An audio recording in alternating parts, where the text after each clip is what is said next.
Rumeur ou vérité? Une rumeur circule et fait buzz sur la toile, selon lesquelles le président honoraire Joseph Kabila Kabange, le condamné de Kinshasa, sera acquitté dans les prochains jours, organisant donc un procès, je ne sais pas si je vais l'appeler le procès ou comment. D'ici 10 ans, le 29, la cour doit se rencontrer pour discuter et évaluer, ainsi arriver à l'acquittement, soi-disant, de Joseph Kabila Kabange. Y aura-t-il dialogue ou comment? Est-ce que cela est vrai ou comment? Pouvons-nous un peu analyser ensemble? Bonjour, bonsoir. Nous vous saluons de partout où vous êtes en train de nous suivre. Nous, c'est Analysons Congo. Nous venons encore aujourd'hui, nous sommes les 11 du mois de janvier 2026. Nous venons vers vous pour essayer d'analyser ensemble et entrer en profondeur de ce que la situation actuelle est en train de nous présenter. Alors, likez, abonnez-vous, partagez et restez connectés. Bon,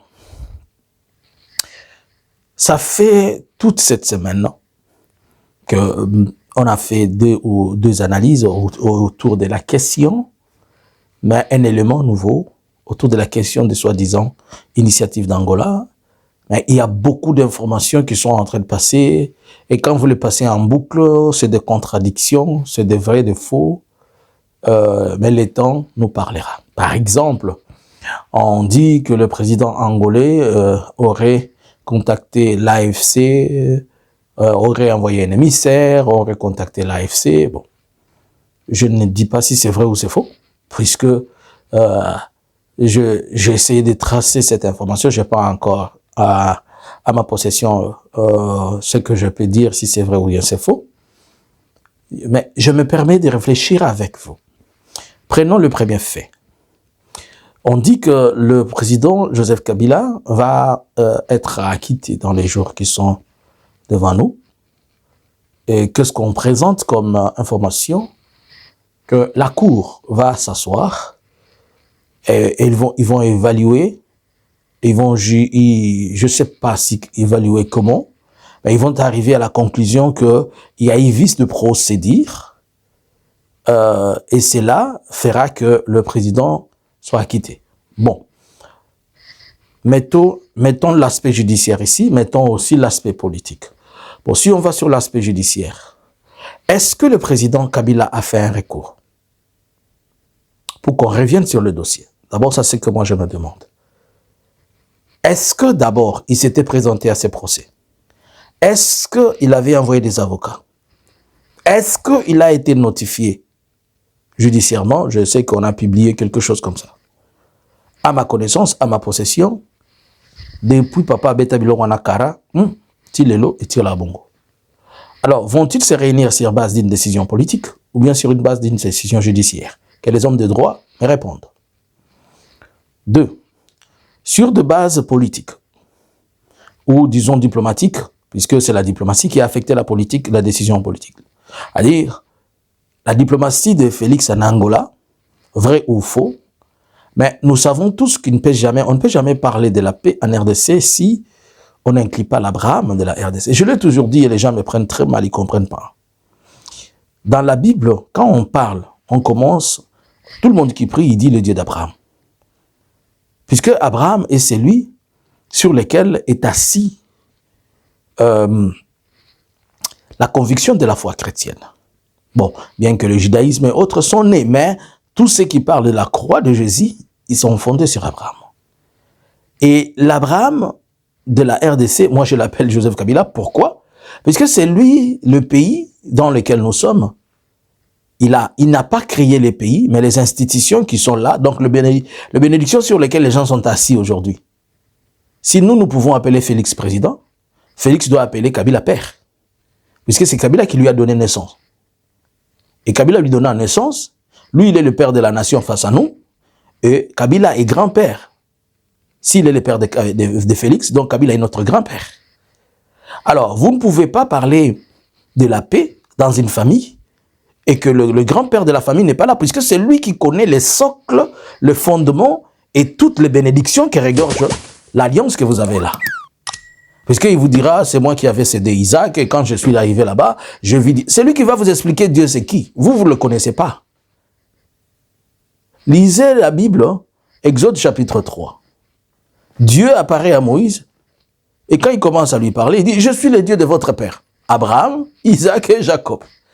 Et si on va dire, le président Félix est le président de la RDC. Bon, quand on doit nous parler, nous on dit, la RDC, qui est un pays constitutionnellement, ou bien institutionnellement, ou bien assis sur ce que Kabila a fait, transmis à Félix aujourd'hui. Donc, il est impossible que l'on parle de la paix si Kabila n'est pas dedans. Donc, diplomatiquement, s'il peut proposer, ou on peut avoir d'autres propositions, on va toujours lui demander, pas d'associer, Kabila doit être le pilier. Or, nous savons à l'heure actuelle que le problème se pose puisque Kinshasa a pris Kabila comme étant un fugitif. Mais nous avons tous entendu des gens tels que Mouzito qui dit que nous ne devons pas considérer Kabila comme un ennemi. C'est-à-dire, ils sont en train de changer, leur façon de penser. Mais tout ça, c'est pour draguer Kabila. Mais toute la question qui se pose et qui se demande, Kabila est-elle tellement irréfléchi de première vie de prendre les propositions de Félix? Alors, si nous nous permettons, moi je suis en train de douter de ces histoires de dialogue de Félix là. Si nous nous permettons de réfléchir ensemble, regardons les 3 dernières années, le comportement de Félix et ses comportements. Je vais prendre même 2024. Je commence à partir de 2024. En 2024, pendant que l'AFC est en train de prendre l'ampleur, lui, messieurs, défend la cause, je ne discuterai jamais avec les pantins. Aussi longtemps que je serai président de la République, vous ne verrez jamais quelqu'un m'asseoir à côté de qui que ce soit. Et c'était ça, sa version de fait. Mais sur terrain, il y a eu autre chose. Et quand il y a eu autre chose, il a commencé à chercher des rapprochements, on a commencé à faire des raccourcis. N'oubliez pas que déjà en 2019, Félix a pris un vrai contact avec l'M23, connaissant même leur cahier de charges. Il connaissait déjà ce que le M23 lui ont demandé. C'est pourquoi lorsque l'AFC a été ajouté au M23, Félix était devenu furieux. Il ne voulait pas. Et c'est pourquoi à tout moment, il voulait la mort de Nanka. Donc, vous comprenez que c'est d'abord le groupe politique et puis le groupe militaire qui se mettent ensemble. Puisque pour lui, il devait continuer à manipuler le M23, manipuler comment les monter, les descendre, les monter, les descendre. Mais quand il y a une autre force qui vient s'ajouter, ça perturbe tout. Bon, malgré ça, il descend. Jusque-là, il maintient sa position. 2025, Goma tombe. C'est le jour le plus sombre de sa vie. Automatiquement, le narratif change. On doit aller à Doha. D'abord, c'était l'Angola. Il fuit l'Angola, il va à Doha. Pour lui, il ne faut pas causer avec le M23, à l'AFC M23, il faut causer avec Kagame. Pendant qu'ils sont en train de causer, on est en train de parler. Tout ce qui se dit sur terrain, c'est autre chose qui s'est fait. Par exemple, vous devez stopper des discours de haine. Ça continue. En 2025, on a arrêté au début de l'année beaucoup de swahiliphones, beaucoup de généraux, alors que ce sont des choses qui sont en train de discuter à Doha. Donc ici, il applique autre chose et ici, il dit autre chose. Par la même occasion, il accepte qu'on envoie une délégation, il accepte des négociations directes à Doha. Quand on arrive à Doha, au lieu d'envoyer des gens qui doivent négocier, il envoie des gens qui doivent gagner le temps. Chaque fois qu'on doit parler de quelque chose, vous ne pouvez pas vous décider, vous ne pouvez pas faire quoi que ce soit, il faut venir ici. Aucun signe politique démontrant que ce qu'il est en train de faire est réellement vrai. Par exemple, lorsqu'ils sont en train de discuter à Doha, il est question dans le Parlement congolais, il y a une loi qui avait été votée disant que le gouvernement ne peut pas engager des discussions avec l'AFC M23 et non plus ils ne peuvent pas les intégrer. l'une des signes, ou bien des signaux qui pouvaient être envoyés, pouvait par exemple dire, on revient à ce débat-là. Est-ce que vous pensez que, à l'heure actuelle, vu la nécessité, le besoin politique, on peut discuter de ces choses? C'est là. On devait quand même commencer une petite discussion qui démontre que le ciel est en train quand même de se dégager.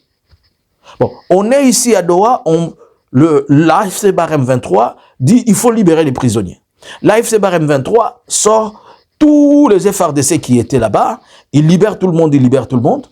On demande à Kinshasa, au lieu de libérer, il commence maintenant à prendre, il vous dit on va les libérer cas par cas. C'est le contraire de ce qui s'est dit. On avance. J'ai même appris que Félix avait donné des garanties selon lesquelles le banc devait s'ouvrir. Mais où sont ces garanties-là? Pendant qu'on est en train de discuter ici, Félix entre dans une initiative vers le mois de septembre avec Macron, c'est septembre je pense, novembre. Dans cette initiative, lorsqu'il y avait la conférence humanitaire sur la RDC, on lui avait promis 2,5 milliards. Il dit avec Macron qu'ils vont ouvrir l'aéroport. Mais comment vous allez ouvrir l'aéroport sans pour autant tenir compte des gens qui sont propriétaires de cet aéroport pour le moment? Et n'oubliez pas que cet aéroport que vous êtes en train de vouloir rouvrir, vous avez quitté cet aéroport en la détruisant. On a détruit tout et on a placé des engins explosifs le long de l'aéroport. Alors, de quel aéroport voulez-vous rouvrir? Celui que vous avez détruit. Vous allez le rouvrir comment? Et comment allez-vous y arriver sans pour autant tenir langue avec ceux qui y sont? C'est-à-dire, ici, il dit et il pense autre chose, et c'est autre chose qui s'applique sur le terrain, mais il n'y a pas de synchronisation dans ce qu'il est en train de faire et dans ce qu'il est en train de dire. Il sort de cette réunion avec Macron, il se met et il décide sur des choses qui vont se faire, sans pour autant contacter les gens qui vont le faire, comme s'il était le propriétaire de cette entité, de cet endroit. Bon, regardons les faits à Kinshasa. Depuis qu'il est en train de parler de ces choses, Kinshasa, l'environnement politique ne s'est jamais assaini. Dans cette même année 2025, il va mettre en place son initiative avec Fayoulou, le camp de la patrie. Pendant qu'ils sont entrés de discuter à Doha, pendant que la Senko, que lui-même a mandaté, bon, est-ce qu'il y a... N'oubliez pas que c'est au début de l'année 2025 aussi, que lorsque Goma a été prise, qu'il a créé une initiative de la Senko. En créant l'initiative, on vous dit même que le prêtre vous dit que ces sires demandent du chef de l'État qu'ils sont partis partout visiter tout le monde. Et tout le monde le sait. Et c'est lui-même qui les avait dit même d'aller voir Kagame. Bon, cette initiative de la Senko, lorsqu'on l'a amené devant sa table, qu'est-ce qu'il en a fait? Il a rejeté puisqu'il y a des choses qui ne répondent pas à ce que lui veut. Lui veut qu'il soit, hein? Comme disent les gens, il est le Kwango Lonzonso de tout, c'est-à-dire il occupe tout il veut que tout le pouvoir va le Sosomo Vandelima qui Vandelima. Maintenant, donnez-moi l'aboutissement de toutes ces initiatives de 2025. Si tous ces tralala et ces aventures-là n'étaient pas juste pour gagner du temps. Nous voici en 2026. 2026 s'annonce déjà très mal pour lui, puisque 2026 est en train de montrer que le Katanga va tomber. Et pour essayer de créer la diversion, il dit non, faisons... Lorenzo, maintenant j'accepte qu'il y ait ce que vous appelez quoi? Le dialogue inclusif. Bon, mais dans le dialogue inclusif va être à Kinshasa. Mais dans le dialogue inclusif, on vient de nous dire qu'on a contacté l'AFC Barème 23 et l'AFC, la réponse qui peut être claire pour moi, Lorenzo peut entreprendre toute chose comme étant le président en exercice le président angolais, le président en exercice de l'Union africaine. Et à ce titre, il peut contacter pour des questions liées aux fonctions qu'il occupe maintenant, à mener la paix. Mais si on doit les référer on doit les ramener à la position qu'il avait du médiateur, vous et moi, vous savez que Lorenzo Asukola Maboko na Bilorwana. Il vous a jeté ça.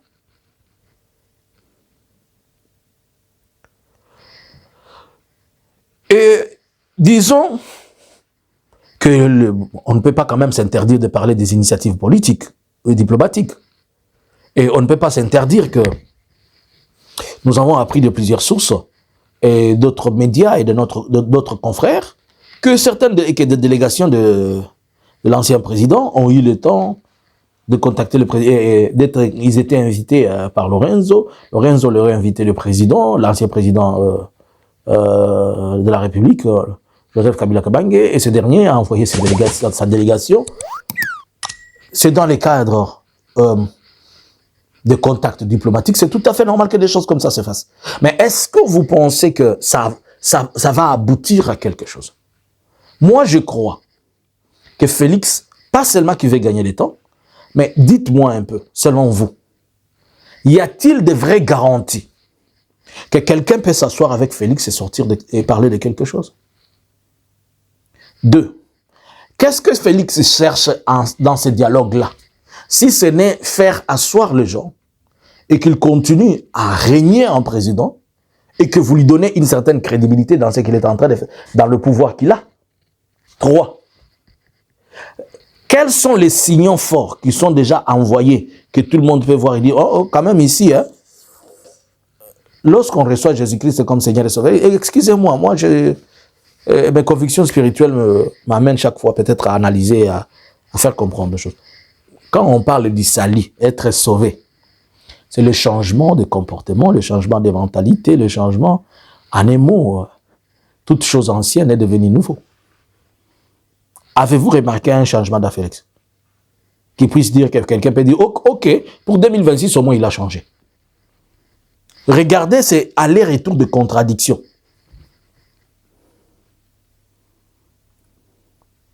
Il cherche à prendre longtemps, il cherche à prendre du temps, qu'on lui permette qu'il fasse ses déploiements de partout et qu'il amène ce qu'il veut. Tanzanien, je ne sais pas qui, pour voir comment il peut récupérer des terres par la guerre, mais c'est trop impossible pour lui. Mais comme la guerre est encore à 2000 km, il faut chercher comment la rendre lente. L'unique mécanisme ici, c'est Tindika Tchakal. C'est ce que Félix est en train de faire. Et certainement, les gens avec qui il deal, ils ne sont pas des stupides. Tout le monde sait que Félix agit et réfléchit à contre-courant. Donc quand il vous dit oui, c'est-à-dire non, et quand il vous dit non, c'est oui, oui, non. Et dans ce sens-là, personne. Bon, quelles sont les garanties internationales? Que si les gens se décident de s'asseoir avec Félix, ils vont discuter et Félix va être crédible. Qu'est-ce qui vous dit que si... Bon, il peut s'asseoir avec Fayulu, puisqu'ils se sont toujours vus. Il peut s'asseoir avec tout le monde qui sont là. Tous ces vieux qui sont dehors là. Qui ne peuvent pas lui rentrer chez eux. Tous les Congolais qui sont pris par parole. Qui sont arrêtés pour avoir déclaré, avoir dit ceci. Kinshasa est rempli. Kinshasa est devenu la prison la plus mauvaise de tout ce que le Congo a connu, puisque c'est à la fois une prison enfermée, c'est à la fois, il y a beaucoup de prisonniers à ciel ouvert, il y a beaucoup de prisonniers libres, et il y a des gens qui sont assignés à résidence. Lorsqu'on vous prend, on vous amène quelque part dans un bâtiment, on vous enferme. C'est comme ça que... Bon, dites-moi, toutes ces prisons-là qu'il a, avez-vous entendu un signal? Allons dans ce sens que je suis en train de dire. Sur la liste de plus de 700 prisonniers que l'AFC lui a montré, ça fait une année qu'on discute et on n'a jamais trouvé, il n'a jamais donné solution, même libéré 10 personnes. Si vous croyez à ce que Félix est en train de faire, vous vous trompez. Moi, je doute. Et les faits que je vous ai montrés, ça permet à tout le monde de douter. Hormis qu'il ne respecte pas sa parole, ça on sait que c'est sa nature. Il a l'ADN du mensonge, ça on connaît. Mais moi je suis en train de vous amener des faits, des choses qui se sont passées, et des faits, des choses qui se sont appliquées, et qui ont démontré que Félix n'est pas fiable en tout. Alors c'est à vous de croire ou ne pas croire. D'abord, s'ils se permettent aujourd'hui de s'asseoir et revoir le cas de Kabila, Pas seulement qu'il dit aux yeux de tout le monde que la justice congolaise, après avoir été la mauvaise, qu'elle n'existe pas, lui-même s'est dit devant tout le monde que je suis un type non crédible. Vous allez me dire que bon, nous connaissons que dans la politique, on fait tout pour laisser une faille qu'on peut raccorder demain. Mais nous savons seulement qu'au finish, il finira par lever ces histoires qu'il a mis sur tout le monde là. Ça doit sauter ces histoires. Et il va chercher un mécanisme politique pour le faire. Ça les concerne. C'est lui qui a mis en place ces histoires, il doit se débrouiller. Mais seulement, je suis en train d'être trop prudent dans ce que le Messie est en train de proposer. C'est trop facile. Et je ne sais pas, c'est en train de partir à la vitesse de l'année-lumière. Oh, il a vu Angola. Oh, on en va venir à Kinshasa. Oh, on va se rencontrer. Oh, mais c'est quoi? Pourquoi vous êtes pressés? Pourquoi les gens sont agités? Qu'est-ce qui change aujourd'hui que je ne négocierai pas, je ne discuterai pas, les pantins, les ceci, d'ailleurs. Ils ont pris une année presque à Doha pour avoir 6 bullet points. 6, pia. Dont les 6 bullet points, ils n'ont jamais discuté de ça. Maintenant, vous posez des questions fondamentales comme celle-là, où on doit lui dire, plie tes bagages, connaissant aussi les crimes qu'il a déjà fait. Est-il idiot? Il crée une diversion et il vient piéger qui il peut, et ensuite, il va faire son propre dialogue qui va résulter à une pièce de théâtre qu'il dira, vous voyez, je me suis activé, mais les gens ont refusé. Quand seulement vous écoutez ces propositions, c'est-à-dire les faux. Je prends l'unique proposition de dire qu'on va dialoguer à Kinshasa. Déjà, c'est faux. C'est quelque chose d'inexistentiel. Donc, je reste prudent, et vous aussi, je vous demande de rester prudent avec les propositions de Félix. Que pensez-vous? Devons-nous croire à ces mensonges ou les gens doivent être prudents dans ce qui s'est fait? Mais ce qui est vrai, ils sont diffamés partout. Ils sont diffamés partout. D'ailleurs, moi, je suis en train de craindre dans les jours à venir que la bêtise qu'il a fait de Doha, il la paye très fort. C'est que sa bêtise, lui, Ndayishimiye.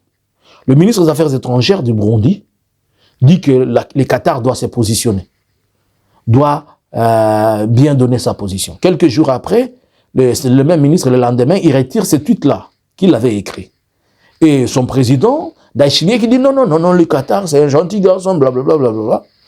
Donc la politique burundaise, elle est contre le Qatar, et le président burundais est pour le Qatar. En même temps, le président burundais qui est pour le Qatar, il est allié à Félix. En même temps, Félix demande, il claque la porte, presque claque la porte du Qatar. Qu'est-ce que vous comprenez et qu'est-ce que vous ne comprenez pas? Alors, soyons prudents.